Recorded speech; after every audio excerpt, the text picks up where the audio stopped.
So welcome to a little series I think we're tentatively titling City Heart Conversations.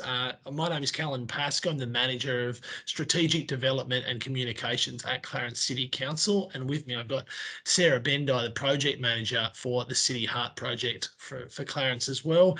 And today we're joined by David and Ellen. David, Ellen, can you introduce yourselves? Yes, happy to. Nice to virtually meet you all. My name is David Leydon. I'm from SGS Economics and Planning, which is a consultancy as part of the project team. I'm also the day-to-day project manager for the economic analysis that feeds into the Clarence City Heart project. Right, and I'm Ellen Witte, and I'm a principal and partner at SGS Economics and Planning, and I'm working with David on this very exciting project for Clarence City Heart. I've been living and operating in Tasmania for over 15 years, so understand the local context quite well, especially when it comes to housing issues and economic development. So hopefully we'll be able to not just give you some oversight of what's happening in and around the city heart of Clarence, but also the broader context of Greater Hobart and Tasmania. Fantastic. So today, it's obviously we're hoping that the video gives people an understanding of what you've seen in your economic analysis to date on the project, and an opportunity for them to get a base level understanding of what you're seeing as you've undertaken that analysis. So if we kick it off, my first question really is about growth. I think people of Clarence know intrinsically that the place is growing pretty rapidly.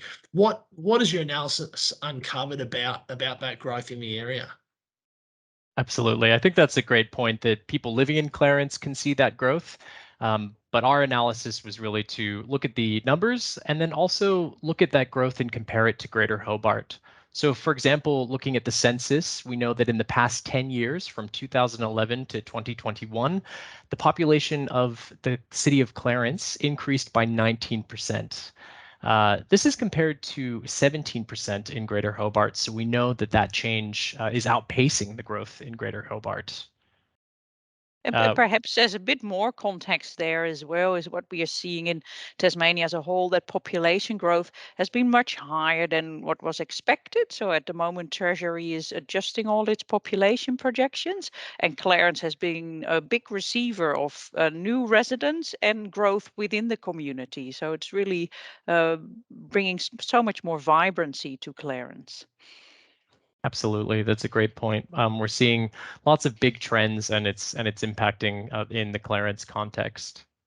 Something else that we looked at too, which we found very interesting and comes through in the report, is that there are specific age groups that have been increasing that will have implications for how we look at the future needs of housing. So, for example, we know that those aged over 65 years increased by over 40%.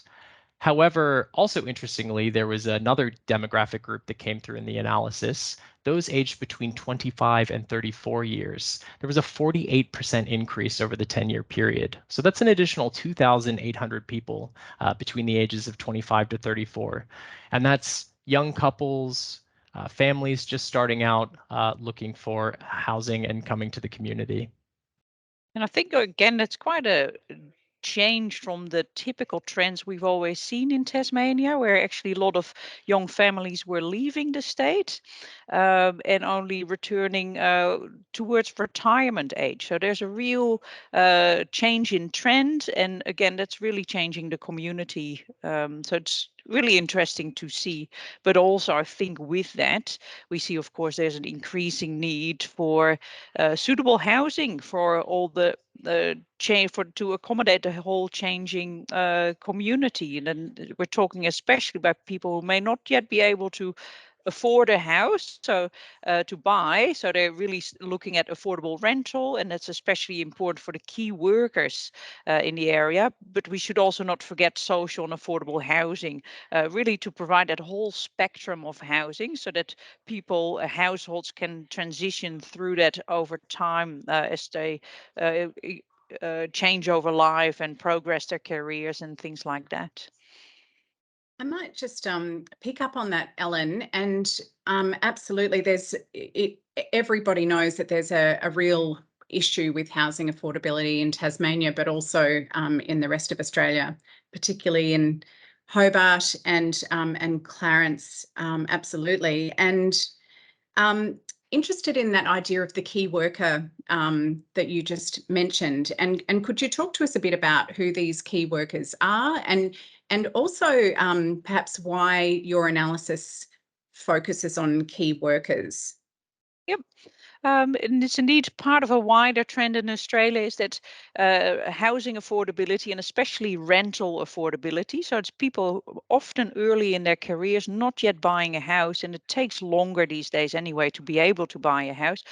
These people are early in their careers or midway in their careers and increasingly not able to afford to rent close to their jobs and close to the services. And one thing you really want to prevent from happening is when you got your vibrant city heart going and you've got the new businesses establishing, is that actually the workers cannot live there. So we need to make sure that it's a very inclusive community and that people who find jobs there and have their children go to school there can actually also live there. And we see for increasingly wide range of workers like hospitality, but especially also teachers, nurses, they need that a specific sort of housing because the market is just very expensive at the moment. So there's a need to really look at workers' housing and affordable housing and providing for these demographics. And I think, David, from your analysis, you were really able to distract that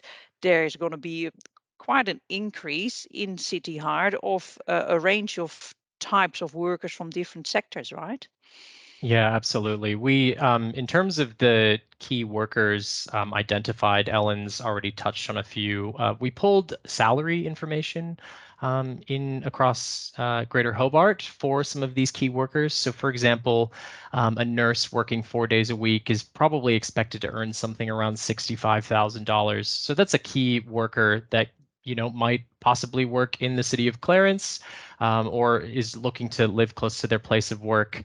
And to have that, if they were to be the primary earner in their household, that could be a real struggle to make ends meet and cover rent. So, for example, we know in the city of Clarence that rent is sitting at around $450 per week. That's increased from $250 per week in 2011. We also know that the average house price in the city of Clarence is around $744,000. While that is lower than in Greater Hobart, we know that there are differences within the city of Clarence. But realistically, if you're a primary earner and a key worker, you might struggle to make ends meet. And we need to ensure that housing is affordable for key workers going forward so that it's an inclusive area.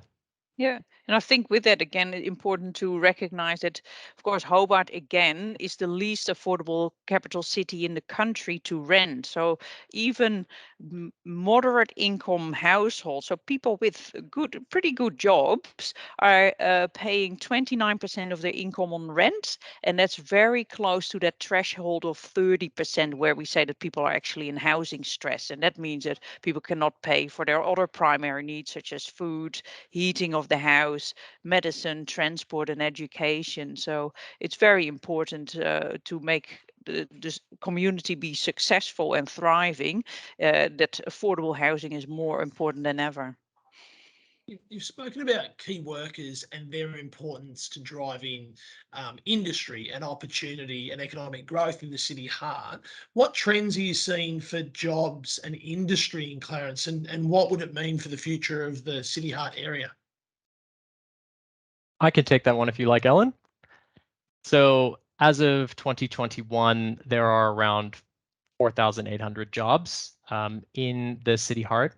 The major employers are retail, accommodation and food services, public administration and safety, so things like council-related work and government, and then also healthcare and social assistance.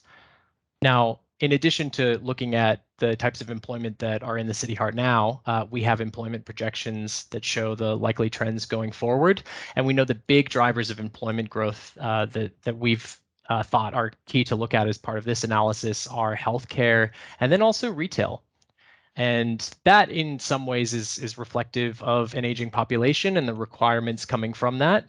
But that directly translates into future floor space requirements. So we'll need larger healthcare centers, employing more people. And as we talked about, a key worker, nurse, really it's integral to house these people that are going to be working in these areas. Otherwise, you're going to see impediments to economic growth.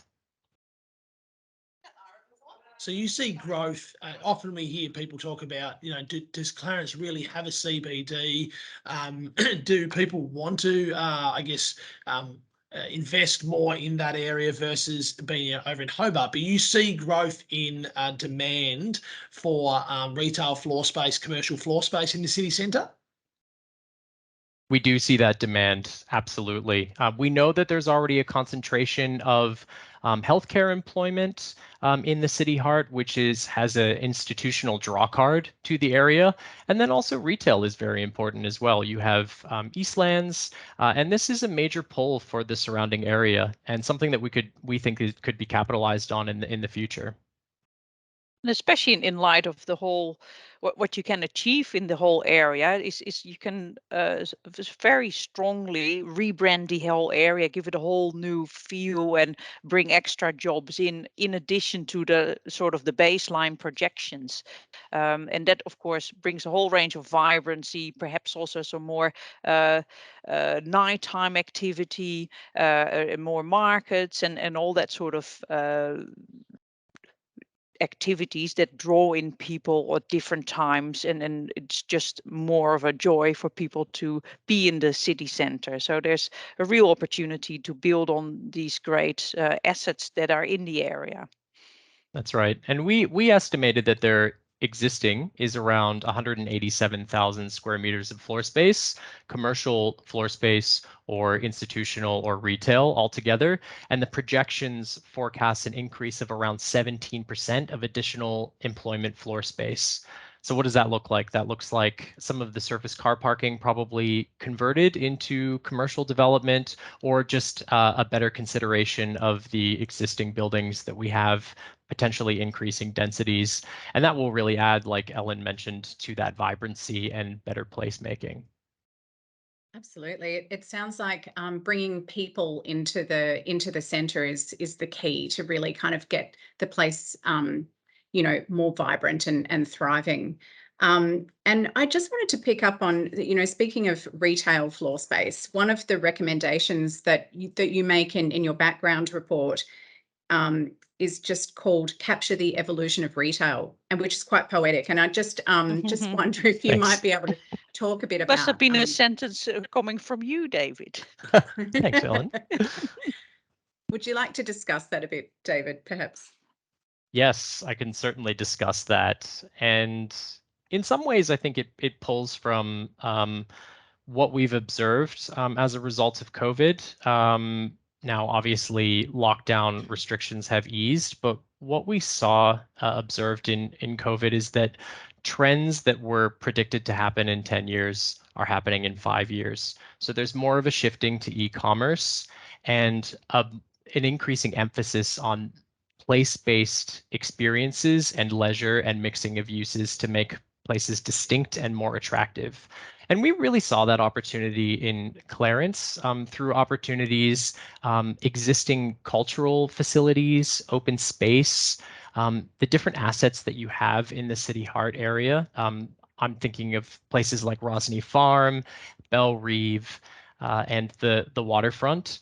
That's really an opportunity to better connect with the retail offer and make it a distinctive place that's attractive. And that's really what we're talking about with the evolution of retail, is that retail should become more of a destination with a mixing of uses. So the three main recommendations that we have are, firstly, within retail, to create an environment that's more attractive and unique for experience-based retail. So mixing all of those uses. Development for small scale and co-working office employment. So as a result of COVID-19, maybe people will require meeting rooms and they may not want to go into Hobart City Centre to do so. So for example, Ellen is calling in not from her office, and we need more spaces like that in the future. We're having a call on Teams, and we see that being integral to an evolution of centers. And then finally, our third recommendation was to better connect existing retail to the creative sector, nighttime economy, and visitor economy. And just to break down some of those terms, the nighttime economy is activity like restaurants and possibly bars or different nighttime venues where people can enjoy going out, so that a center is activated at all hours rather than maybe just during the working week, 9 to 5, Monday through Friday. And then also the visitor economy as well. We know that there's a really strong pull in terms of tourism and opportunities there for people to come and stay in hotels and enjoy all of the natural beauty. Thanks, David. The report, as Sarah said, gives 4 sort of key recommendations that are really macro level, 4 overarching things to focus on. Can you talk us through, you've talked to us about the capturing the evolution of retail. Can you take us through the other 3? Sure. So what I'll probably do is I'll maybe introduce the concepts and talk about some of our recommendations, and then Ellen can provide some more commentary as well. So the first concept that we had that we thought was really important for considering economic investment would be to stimulate economic investment and activity in the city heart. So we know that there is going to be additional demand for employment, and also looking at existing floor space, we know that there is a quantity of, sorry, I might just restart that. We know that there's surface level car parking and lots of opportunity for development to occur. We think that you already have in the city heart an institutional draw card in health and education and government work, and we really think that we could capitalize on that. Potentially through advocating for major new offices or government departments. And in support of that, we would encourage that there'd be an improvement in terms of placemaking to make the built environment more attractive and better connect to existing arts, culture, and recreation to make it a vibrant mixed-use place. I think broadly we know that placemaking is very important for economic activity. People want to work, live, and study in a place that's attractive and walkable and enticing and connected to other uses. People are attracted to vibrancy, and we really see an opportunity for that here in the city heart. Ellen, I'm not sure if you had any commentary on the first one, but I'm happy to discuss the second overall I think the category. only thing, and it's probably covered by other background reports as well, is that activation of place. And of course, there are lots of examples around the economic value of space outside the buildings, outside the shops, sometimes even on-street parking. We know very good examples where that has been repurposed for people to sit at terraces or other activities, or even changing art exhibitions. And all those studies that are from, I think there's a few from Australia, especially quite a few from Europe, they all show that the economic value of that open space and making that vibrant, it can be extremely high, and often higher than how it's currently used, and sometimes it's only passively used, that open space. So it's really about reinventing how to use that space and bring that vibrancy in. Absolutely. The second concept that we had was to provide the right housing for key workers, and not just key workers. We think obviously there should be the correct housing provided for everyone. We touched earlier on the increasing demand for housing that's likely to happen in the future. This needs to support, probably more than what's been done in the past, a variety of higher density and different housing types than we've seen before. So our modeled analysis showed an increasing demand for medium density products. So that's things like townhouses, villas, and other typologies, in particular close to public transport networks and quality open space and social infrastructure for people. We think that there's scope for increased capacity within some of these areas, in particular, maybe on existing surface level car parks, above shops. And we wanted to stress as well, too, that developers should be encouraged to provide housing mixed with other uses. So that could be retail on the ground floor or something like arts and culture or another commercial use, so that housing is really mixed in and adds to that vibrancy in placemaking. Yeah. And I think with it, and it's probably links to a next point you're about to make, I think, David, around transport, choice of transport and transport connectivity, because if we want to achieve a vibrant place, but also medium density sort of housing and a diversity of housing, it's really important to have a choice of modes of transport. So it's easy to come to Clarence City Heart, but also to move to and go to work or recreate somewhere else. So that really are the key ingredients of a successful city heart. Absolutely. They're two very key ingredients, and we think that in our assessment of Clarence, those ingredients are there and they could be improved upon. So for example, you've got ferry access to Bellerive, you've got bus connections to Central Hobart that are quite regular from Eastlands, and we can really build on those existing connections and improve walkability and street activation. So our final point that we had was to encourage a better integrated transport network. And that really covers a couple of points that Ellen's already begun to describe. So really looking to have a more flexible approach to car parking provision. Think about strategic locations for car parking to be consolidated so that people can easily get into Clarence City Heart, but then encourage walkability and activation along the streets so that people have a very attractive town center that they can walk through. That will encourage more spending and more vibrancy at all hours of the day. And then from that as well, better link and improve alternative forms of transport. So this could include walking, taking the bus more, and other active forms of travel like cycling as well. I was just about to add that one as a Dutchie, but we got there already.